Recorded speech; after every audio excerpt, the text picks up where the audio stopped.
Blog Talk Radio. Welcome to the Institute for Personal Development, Kriya Yoga Ashram, where total consciousness is the new frontier. Kriya Yoga is union of the individual with the divine. Join us as we explore the practices to initiate this process. Good morning. Welcome to the Voice of Yoga. Let's talk consciousness. I am your hostess, Lisa Winton, and with me is Kenny Toy, also known as Swami Jayananda, founder of the Institute for Personal Development, located here in Hampton, New Hampshire. Good morning, Swami. Thank you for being here today. How are you? Good morning. I'm doing pretty good today. How about you? Well, I'm doing good today, too. Thanks for asking. And I want to thank you all for tuning in. So today on The Voice of Yoga, we will again talk about some possibilities for the upcoming new year of 2020 as a shift in consciousness from material to spiritual. In this show, we will be discussing what is meant by perfect vision and the difference between sense perception and spiritual truth. Listen as we explore some examples of forsaking human thinking for divine knowing. Learn about the benefits of activating divine presence in your experience. Welcome to the Voice of Yoga. We are talking consciousness. Join the Kriya Yoga Spiritual Advance to get the light in your soul and reveal the truth of being. Swami, I see the title of today's show is Projections for the New Year 2020. Can you tell us what that might mean to you? Well, the projections here that we want to discuss are some of the changes that are happening here in our programming and our approach to the spiritual science of Kriya Yoga, and mostly implementing the influence that has taken over us here with Christian Science and the work that Mary Baker Eddy did, and how it not only complements what it is that we're doing and dovetails with it, but it brings what we were doing to a whole different level of performance.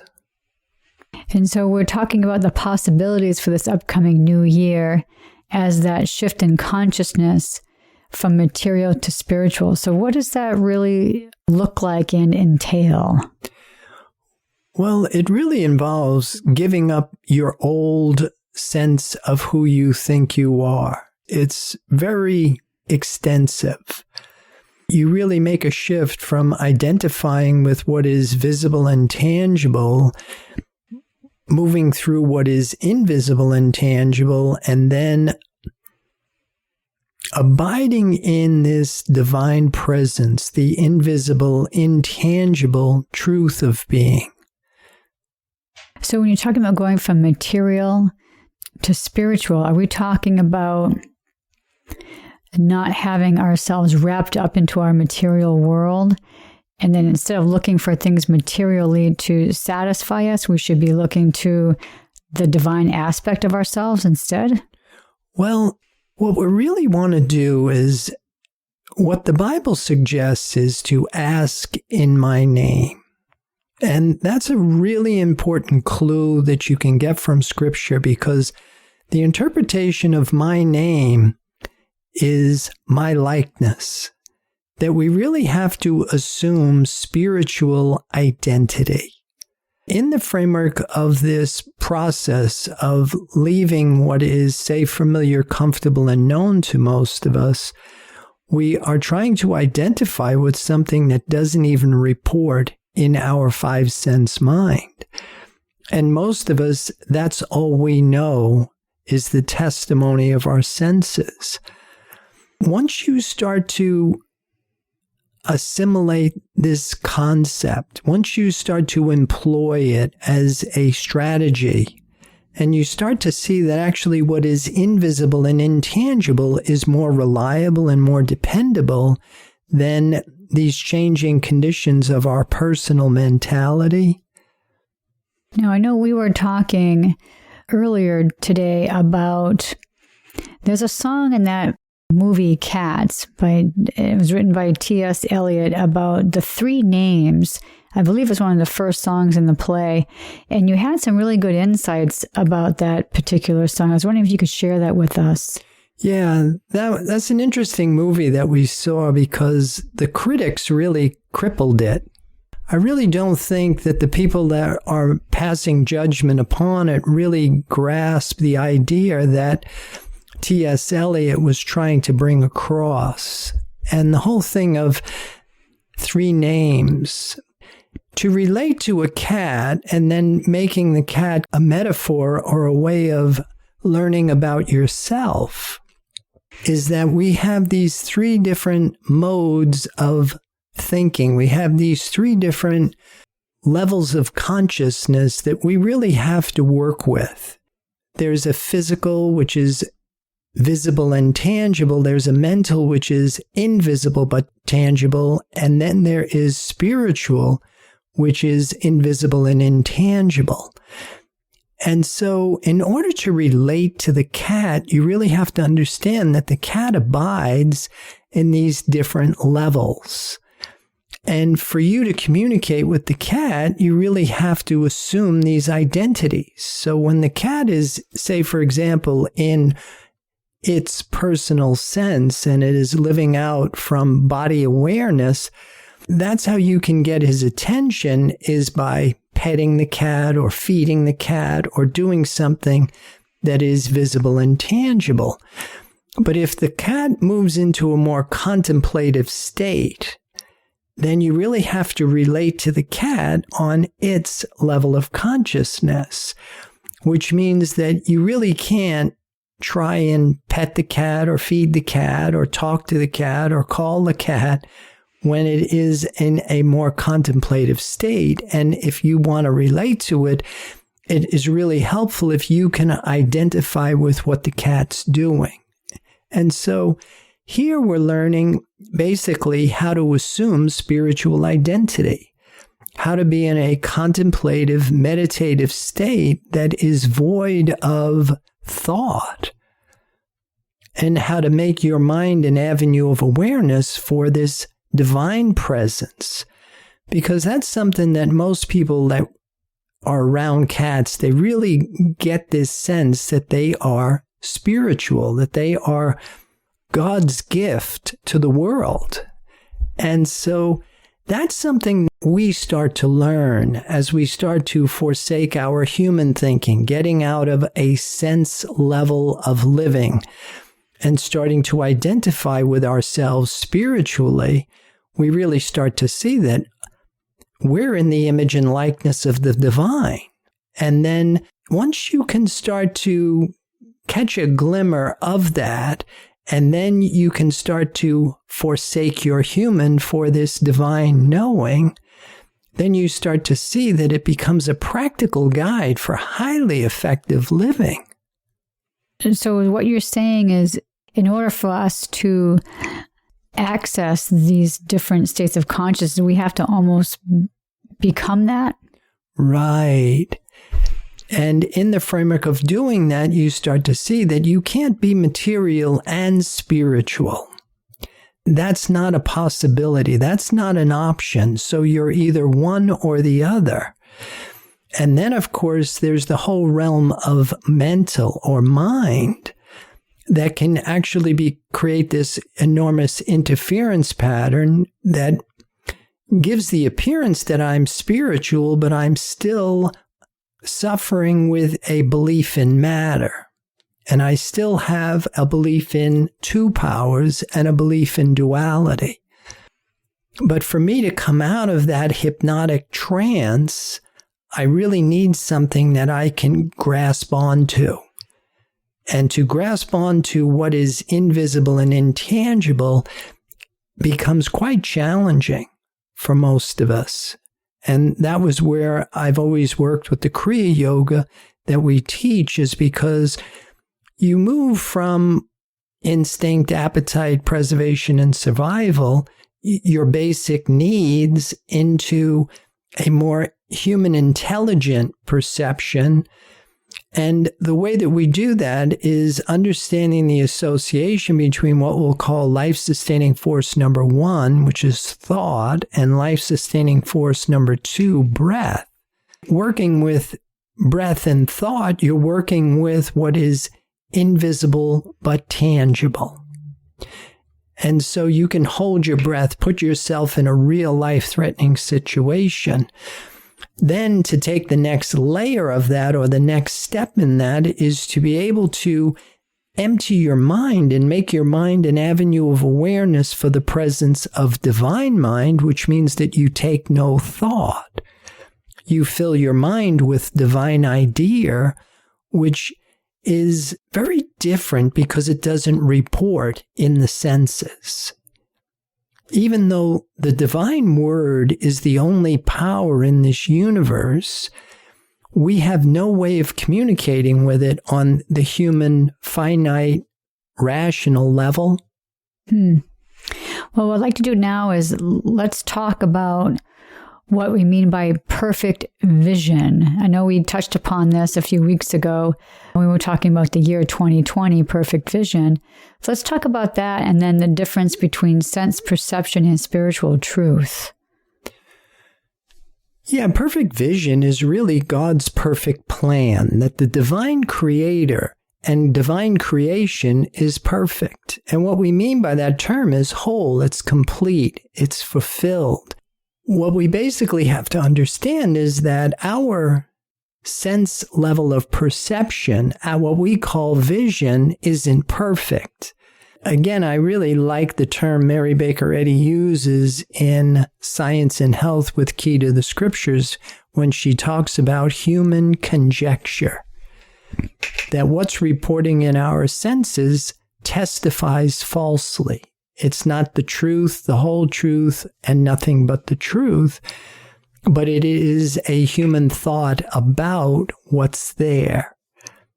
And so for us to start to understand that what's reporting in our senses isn't real, but it is a false testimony, then we need something else that we can grasp onto. And so to move out of, again, what is visible and tangible, move into what is invisible but tangible, doesn't really go far enough. So we have to go all the way into what is invisible and intangible. And we'll call that the truth of being. That divine presence, divine creation is perfect. That's the perfection of being, but that is the cause or the source of all creation. So the sense perception is where we really want to be cautioned about, because we want to make sure that we're not looking, or I should say we shouldn't be living our lives through our sense perception. We need to be looking at our lives and what we do and say through spiritual eyes, not our human eyes. Right. That's a challenge, because to move out of your five senses and into your spiritual sense requires faith. You really have to have a certain belief in this divine presence. Then you have to learn how to test it, because it's not just denial of the testimony of your senses. You don't just pretend to be doing better than you are. Fake it till you make it kind of a thing is what I remember hearing a lot of people saying. That's really not what we want to do. We want to know the truth. That this invisible, intangible divine presence, this perfection of being, is the only reality. Abiding in that truth, then you start to make your mind an avenue of awareness for it. The term in the Bible is called repent, which means to think differently. But just how different that means is the only way that we can know the truth is by letting truth do the knowing. And that's a very different mode of thinking than what we're accustomed to doing with our five senses. Well, we're going to pause right here to hear a word from our sponsors. So listeners, we'll be back with you in just a few moments. Kriya Yoga Theory 1. Human Development and the 8 Essential Stages of Kriya Yoga. This program is a comprehensive course that will help you get your arms around the science of Kriya Yoga. It provides a clear understanding of the goals and objectives behind yoga, along with the physics of spirituality. It includes the practices, supportive concepts of Kriya Yoga, and the process in human development, apotheosis, the process of the human becoming divine. A complete guide on how to become a human in the adult state. Get the light in your soul and experience the simplicity and joy of union with the divine. This course is available in live classes at the ashram or online with 8 videos or 4 CDs. Visit our website, www.ipdtransform.com, for more information.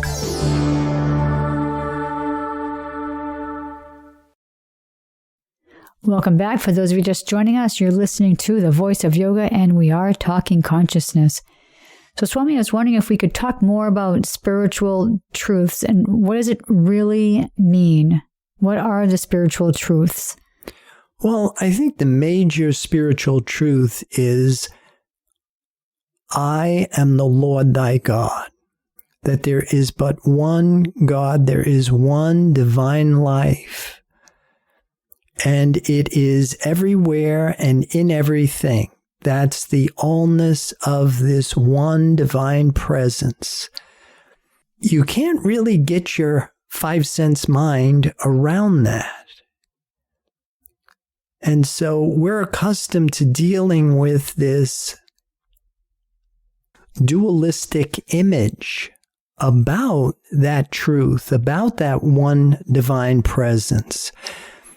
And so to be able to really have fidelity to it, to believe that there is only one, that's, I think, is a tough thing to start out with. But then if you just believe in it, then it doesn't go far enough, because what we're talking about here is our primary focus is the demonstration of divine law with scientific certainty.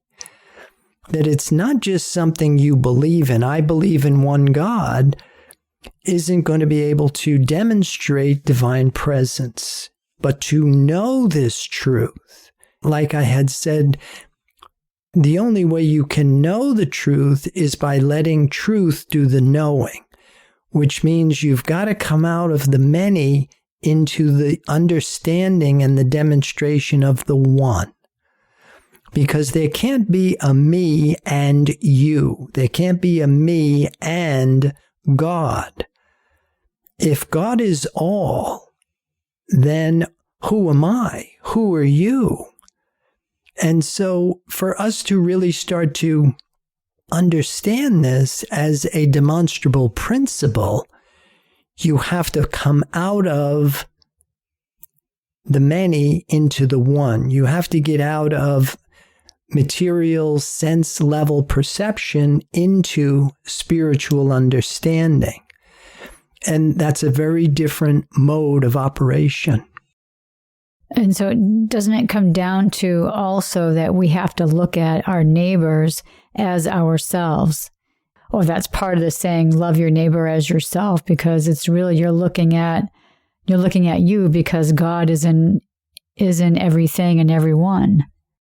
Right. And that's another spiritual truth that you work with. But if you are accepting your neighbor as a human, then you're in violation of spiritual law, because what you're looking at is divine presence revealing itself as a person.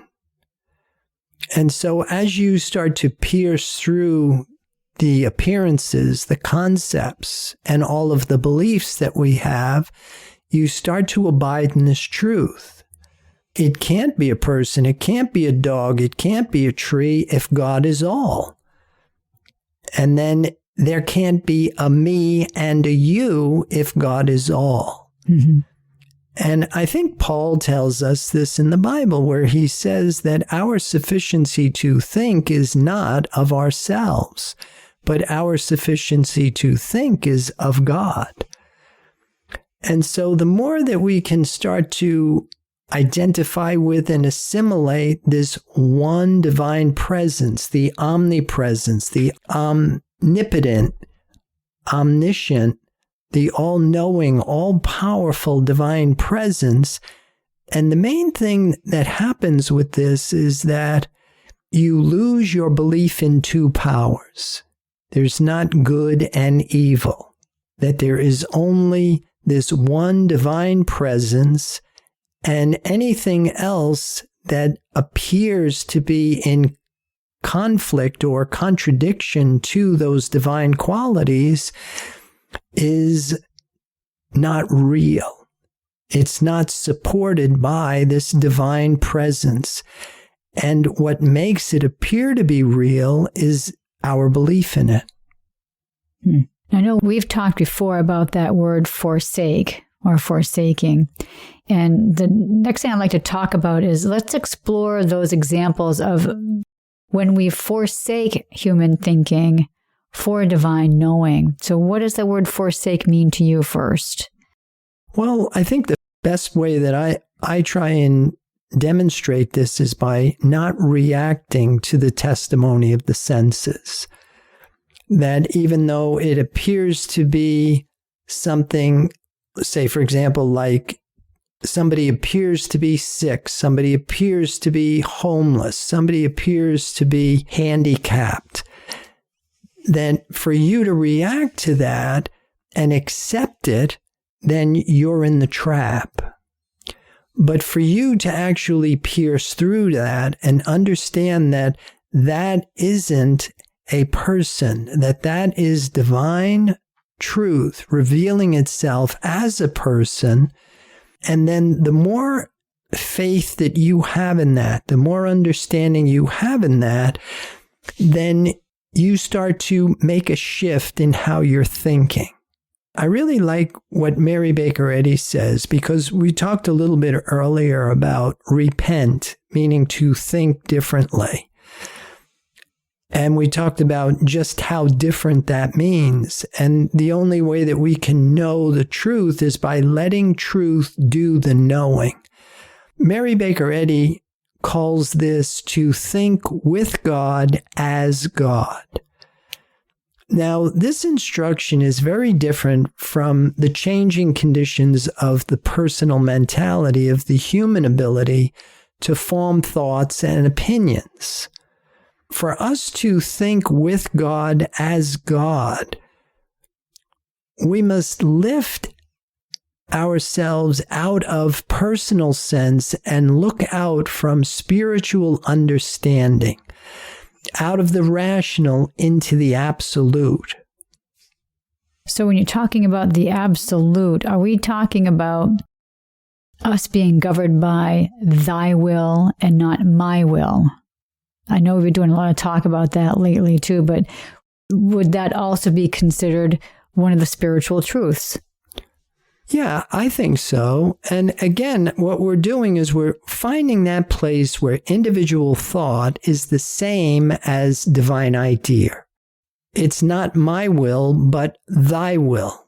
And to be clear on the difference, because thy will must be absolute goodness. That was something that we have talked about in other shows. A lot of us think that it is God's will that I'm sick. It's God's will that I suffer. It's God's will that my relationship didn't work out. And we try and use this stuff as some form of testing ground or punishment. But in truth, in reality, God's will is absolute goodness. Now, where our problems begin to manifest is that we're not in sync with God's will. We're thinking separately from the truth of being. And now, from our sense level of living, we're trying to get this divine presence, this divine power to do something for us. And it doesn't work like that. We have to understand is that God's creation is perfect. It's right here, it's right now, and what we need to do is attune ourselves to it. So it's really never about my will, because the minute I have a separate sense of self, independent of this one divine presence, I'm in the trap. And so for me to assume spiritual identity, the first thing that starts to happen is it dissolves this personal sense of self.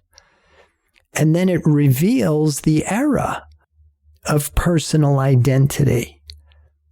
And from that revelation, of course, then it's much easier to abide in the truth under the protection of divine law, as opposed to having this separate sense of self, which is under the government of the law of karma and a belief in two powers.